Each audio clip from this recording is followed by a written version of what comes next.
Okay, it's going to be a review of ECW One Night Stand 2005. This is going to be the last ECW review I'm doing for this summer. Just going to wrap it up here. I'm not going to do a solo review of One Night Stand 2006. You know, it's more of a WWE show. You could argue maybe WWE versus ECW to be exact. And, you know, if you want to know my thoughts on that, then check out the 2006 Rewind. I pretty much covered the whole show in that video. But for 2005, this is such a unique show that I really wanted to talk about this in depth. It really is special. I mean, there really has never been a pay-per-view like this.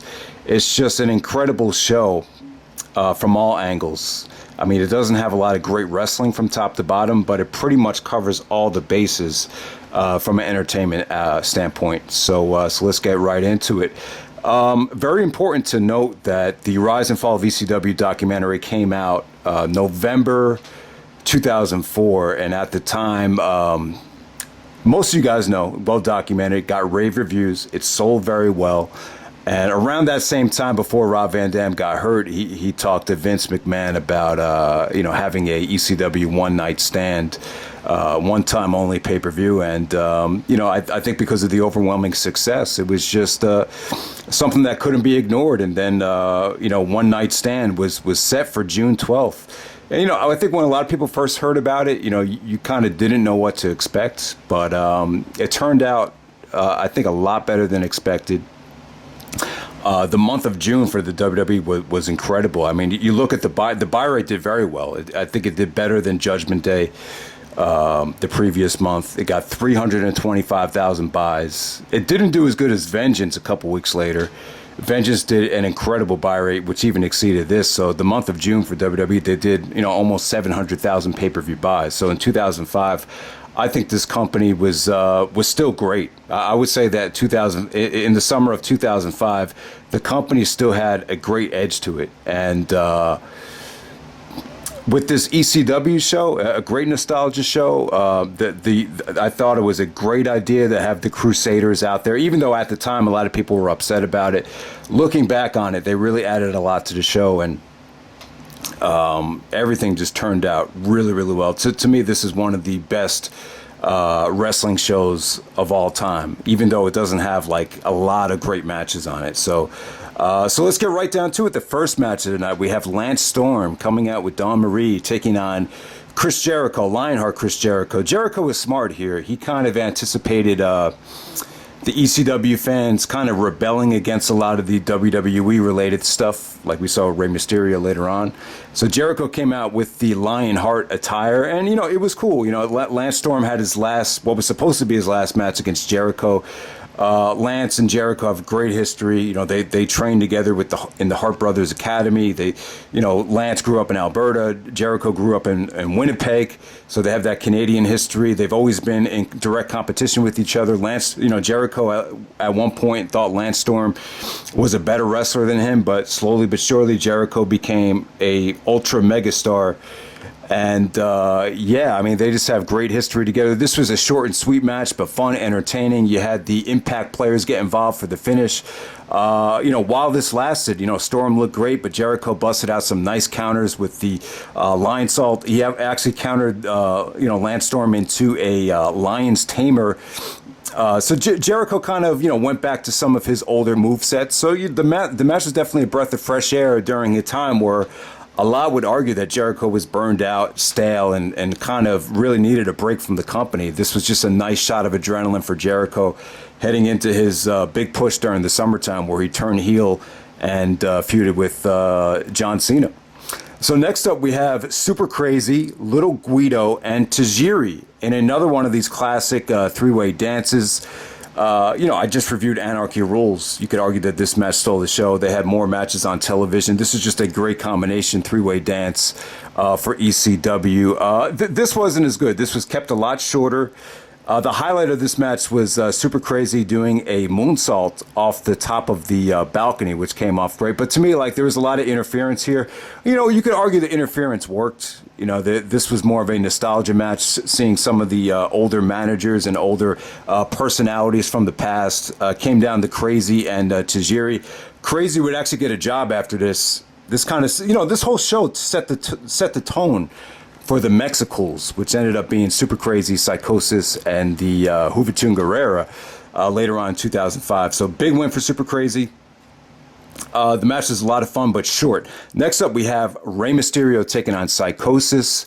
They picked up right where they left off. This is great stuff, man. I don't know. Watching this match, I was expecting, Rey Mysterio to still kind of, not be what he was, but Rey was still great in 2005. Rey was pretty much in his prime. This is still 10 years removed from their trilogy in 1995, and I still thought it delivered. This probably ended up being one of the more underrated matches on the show. Not as groundbreaking and depth-defying as their Mexican Death match or the 2 out of 3 Falls match, but it was still good. The guillotine leg drop from Psychosis off the top rope when Rey was just hanging over the guardrail. That came off really great. Rey actually did a plancha into the crowd. I mean, they actually went out and delivered for a very short amount of time. Quick, fast-paced. With Psychosis, he actually took the mask off, and they were actually chanting, "Put your mask on." So, yeah, I mean, Psychosis looked pretty old, though. He looked like he was approaching 40 years old at the time. I just think at that time, a lot of people weren't used to seeing Psychosis without the mask. Maybe he should have kept the mask on because that's how the feud was back in '95. That might be the only gripe with it, but still good stuff from both guys. And then we have the Rob Van Dam shoot promo coming out there with Bill Alfonso. All right, so before Van Dam comes out, SmackDown is actually SmackDown invades the show, which is led by JBL and Kurt Angle. Kurt Angle talks about how he was at an ECW show after he competed in the Olympics, and he said that it sucked. It was so bad that he had to leave. He couldn't even make it through the whole show. At the time, Angle was still a heel. It's kind of funny watching this back because the very next year, Angle morphed into an ECW superstar where the ECW fans embraced him. So I guess a lot of people were willing to forgive Kurt here. This wasn't some of the best mic skills Kurt has done. You could argue Angle looked a little bit goofy out there, but that's what makes Kurt Angle great. JBL, I'll tell you, JBL stole the show. He really was incredible this night. I mean, to me, he was the MVP of this whole show. He was engaged. He was funny. You could tell the pressure wasn't on him anymore because he had lost the championship to Cena. So Van Dam comes out and basically cuts a promo talking about how there's no creative genius writing a script, tons of things. Talks about how he went to Vince with the idea. He was hoping everyone would go home happy. This is how I feel about the promo. Because it was Rob Van Dam, it was great. It was great to see Van Dam show that kind of emotion. But when you look at the promo and dissect it literally, it's kind of like, man, no one could get away with this promo other than Rob Van Dam. If someone else tried to cut a promo like this with this kind of delivery and this type of subject matter, it probably wouldn't have went over that well. But because it was Van Dam, you never saw this type of emotion out of him, where buried the WWE writers, buried the WWE locker room. And but yeah, it was great. I really enjoyed it, and this led to Rhyno coming out spearing Van Dam. Rob Van Dam and Rhyno have that great history over the television championship where Van Dam hurt his ankle. So that Van Dam and Rhyno never got a chance to finish that feud. So Sabu comes out, and then we got a little good match between Sabu and Rhyno. This is an interesting match because Rhyno had just been fired by WWE. You go back to WrestleMania 21. I can't remember the exact situation, but I remember Rhyno brought his wife there, and he had gotten mad at. You know what? I don't even want. I'm not exactly sure what happened, so I don't want to say Rhino's wife. I just remember Rhyno getting upset, and he broke a vase in a hotel room, and it led to him getting fired. I can't remember if it was over his wife or whatever the situation was. So Rhyno had just gotten fired, and they brought him back for this ECW show like nothing ever happened. And then Rhyno went to TNA and won the belt at Bound for Glory a couple months later, to be exact. So Rhyno was he looked in great shape. It looked like he was motivated, and him and Sabu just went out there and had a short but pretty violent match. You saw table bumps, you saw chairs. Van Dam, he was injured for this show. That's why he didn't compete. He had a torn ACL, torn meniscus. But he tried to go out there and try to help Sabu. And, it came off really well. It was short, sweet, and, just satisfying for the fans. Next up, you had Chris Benoit taking on Eddie Guerrero. So the Raw Crusaders come out with Eric Bischoff and Edge right before this match. JBL actually was yelling at Benoit, telling him that he bet money on him. He's like, if you lose this match, you owe me money. So, JBL was engaged throughout this whole show. All right, so Chris Benoit versus Eddie Guerrero. You had never seen this match after WrestleMania 20 until now. And, yeah. All right, so this is how I feel about this match. Great that it was on the show. I was excited to see it. Probably the most disappointing match of the show. Maybe one of the more disappointing matches I've seen on WWE pay-per-views. People were talking about this main eventing WrestleMania 21. So, expectations were pretty high. Chris and Eddie had never wrestled in ECW. They had, like I said, since both guys had won the championships, they were on separate shows. Benoit was on Raw, Eddie was on SmackDown. And so we finally get to see it here. And, because this was a ECW show, you're getting two former WWE champions that are on TV every week going at it. So the focus wasn't going to be on them. It totally makes sense. These guys weren't a huge part of ECW. They kind of came and went and used ECW as a platform to get to WCW. So, the match didn't get a lot of time, didn't get a lot of build up or promotion. I thought both guys were on top of the game as far as conditioning goes. However, the problem with the match was Eddie Guerrero. He just did not look good. To me, this whole match is a big red flag. Benoit really looked like concerned and worried about Eddie here. There were times where Eddie actually walked out of the ring and just looked like he wanted to quit. You could argue that Eddie was playing a heel. He looked evil. He looked, this is right after he turned on Rey Mysterio and started that feud with Dominic. So, bottom line was, you've heard Kurt Angle talk about this in his shoot interview, how Eddie was kind of off and on that whole year, which makes sense. He was obviously having a lot of issues with his heart. I think internally he was really holding a lot of things in and really needed help at this time.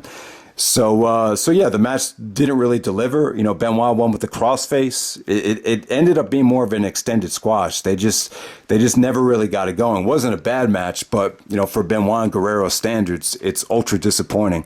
So after this match, we have Mike Awesome versus Masato Tanaka. And they go under 10 minutes here. This is only 10 minutes, but you guys know these guys have created magic in ECW. They picked right where they left off, man. There's really not much of a difference between this match and their 1999 matches. I mean, Tanaka, Jesus Christ, man. I hope the guy's okay because he took even more vicious chair shots here than he did in the 90s. I mean, it's incredible what he did. The table bumps were awesome. Even like Bradshaw was just like, holy shit. Like guys are up in the balcony just shaking their heads, they were crapping on ECW, the Crusaders, but when you're watching a match like this, it was kind of tough not to get excited. They were kind of laughing it off like, oh, like these guys are fucking crazy. But it worked. This ended up being the match of the night by far. Arguably one of the best ECW matches of all time and really is on the same level as some of their other classics. It was that good. Joey Styles is actually crapping on Mike Awesome for, lifting his leg and peeing on ECW and being a traitor. And Foley, honestly, Mick Foley as commentator, I don't think he was really on top of his game. I'm really not a big fan of Foley on commentary after this, but Joey Styles was great. This led to Joey Styles ultimately getting a job around Taboo Tuesday. Joey showed a lot of emotion at the beginning of the show. That was really important. I forgot to talk about that, but yeah. Awesome and Tanaka ended up being an awesome match. It didn't lead to Mike Awesome coming back or Tanaka coming back, but both guys aren't really WWE style guys. But they give these guys credit. They ended up having the match of the night by far, and definitely stole the show from an in-ring standpoint. And so after this match is the highlight of the show, in my opinion. We have Paul Heyman coming out, crying, thanking everybody, and just being very, very gracious. And then, you have Eric Bischoff in the balcony, you have Edge in the balcony, and you have John Bradshaw Layfield with Orlando Jordan. in the balcony as well. So he took a shot at all three of them. And it was just awesome, man. It was just great. It was great to see this type of interaction. Like I said, a lot of people on the internet kind of bashed the Crusaders. Van Dam seemed very angry that they got credit for being a part of the show. But looking back on it, the show wouldn't have been as good if it wasn't for the Crusaders. It was actually Vince's idea. And, because Vince likes to create tension. And, it made the show better. It definitely did. And it seemed in 2005 like the WWE, it was Bischoff's last year under contract. And it just seemed like Vince tried to like embarrass Bischoff as much as possible. And, Heyman taking a shot at him was great. He said, because Bischoff and Coach, they had their backs to Heyman when he was doing the promo. So Heyman's like, just in case you don't notice, it's not Paul Heyman with his tail between his legs at a WCW show. You're an our house, bitch. And then Bischoff turns around and gives a huge smile and a middle finger to Heyman. And I love Bischoff, man. He's a great performer, and his reaction, a lot of fun. That was a great shoot diss to Eric Bischoff. It is true. Like, if WCW had a one-night stand reunion show, really, would it really have been that great? Would it really spark this much interest? I don't know. It's a good question to have, but I'm going to say it probably wouldn't have. All right, the next shoot was against Edge. And it just kind of reminds you at the time, like, Matt Hardy had so much momentum. Like, think about it. Like, there's very few people that had, like, the Matt Hardy type of momentum. And when you look back at this whole thing with Edge and Matt Hardy, I just think it could have been so much more. I don't know the exact mistakes that were made. I know the SummerSlam match had a no finish. And then the very next month, they had a steel cage match where Hardy went over. So I'm not really sure exactly what they could have done a better job of as far as the WWE in terms of what they screwed up with to kill Matt Hardy's momentum. But God, Matt Hardy had so much momentum here that a return executed properly, it could have led to him main eventing WrestleMania with Edge, but it never happened. And, I have to say in 2005, Edge was great. He definitely had a edge to him, to a degree. Edge was... he was able to appeal to more of the adult audience. He really had a great thing going. He had a lot of attitude to him. And I just thought his reaction to the Matt Hardy line was, basically Paul Heyman. Basically, they've been trying to keep it a secret.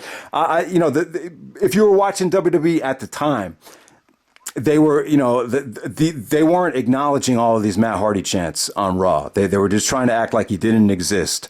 It's tough to remember because, Matt Hardy did come back. And, after this promo, the support just got overwhelming. It got overwhelming to the point where Lita couldn't perform anymore because the "We Want Matt" chants were deafening. And I think the Heyman thing was an endorsement that kind of took it to the next level. So it's a very important promo. And, he just, basically Heyman just says, in case, no one said anything to you, I have 3 words to say to you. And he just says, Matt friggin' Hardy. Then Edge goes, that you lied. That's 3 words. And he has like a beer coming out of his mouth. So a lot of fun there. And then JBL is bouncing checks throughout Heyman's whole promo. And Orlando George is just like laughing at him, like, yeah. And, Bradshaw was awesome here, man. God, he say what you want about JBL in the ring, but as a character, as a performer, to me, like, this is the highlight of his career right here. And you saw Heyman basically, cuts a shoot and says that, I almost forgot to mention you. Bounce checks, ECW went out of business, so I see you on a shoot, cowboy. And then he's like, the only reason you were WWE champion for a whole year is because Triple H didn't want to work Tuesday. SmackDown used to be taped on Tuesday, and then they used to air it on Thursday. So, I didn't think the diss was that bad. I remember there were reports backstage that Vince actually wasn't that mad at it because he put Triple H over because Heyman put Triple H over.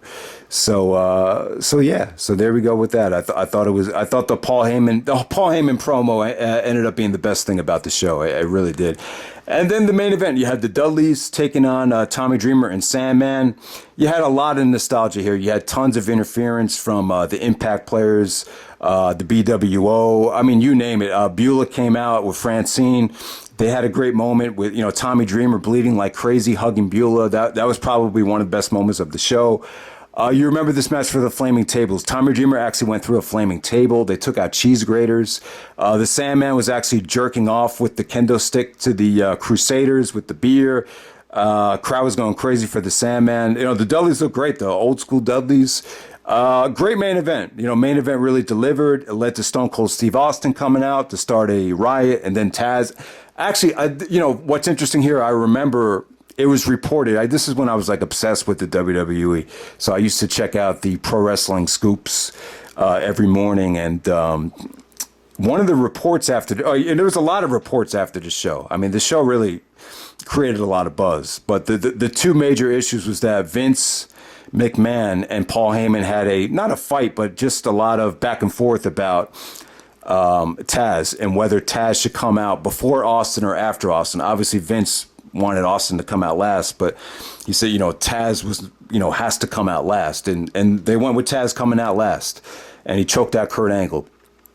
So that was a memorable spot. There was also I didn't see it when I watched this, and it's tough to even notice it, but there was a big report how JBL and the Blue Meanie from the BWO actually got into a real fight. So that, JBL kind of got a reputation as being a bully because of that, so that was a big story. And and then they embarrassed Eric Bischoff at the end with Foley taking Bischoff from commentary and bringing him down. Austin gave Bischoff the stunner, and it really is cool. When you look back at 1995 and you see all the talent that Bischoff rated without giving ECW credit, Bischoff coming off like a dick in the documentary, and for Bischoff to, beating up Bischoff and then celebrating, it really is. This whole thing was just really cool. This is really cool. This is everything that's great about pro wrestling, and the show definitely delivered, and I got to give Vince McMahon credit for making this happen, and it was a great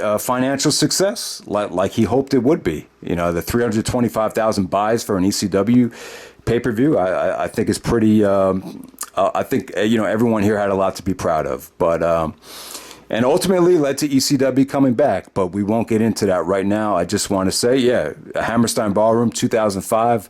To me, this is, one of the funnest and, I would say best pro wrestling shows from top to bottom. And I would say it's probably the best pro wrestling show I've seen that doesn't have like any great, technical wrestling matches. It's just good, solid matches up and down the card. And you got one, crazy ECW style match that stole the show. But, it had everything else, though. It had great shoots, great promos, great tension, great characters, great stars with attitude. It's just an awesome show. To me, it's definitely a better show than One Night Stand 2006.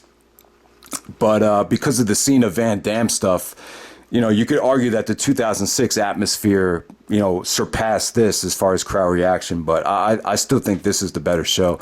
That's pretty much it, guys. I know the ECW stuff is not relevant right now, but this is just what I wanted to do. I'm more of a old school wrestling fan, so this is kind of what my heart was telling me to do. And for everyone that enjoyed it, I really appreciate it. And I'll see you guys in a couple weeks for some other videos that might be coming. I'm not even sure, but we'll see what happens during the fall with this channel. Hopefully there'll be more videos, but we'll see. And hope you guys had a good summer. And check out this show. All right.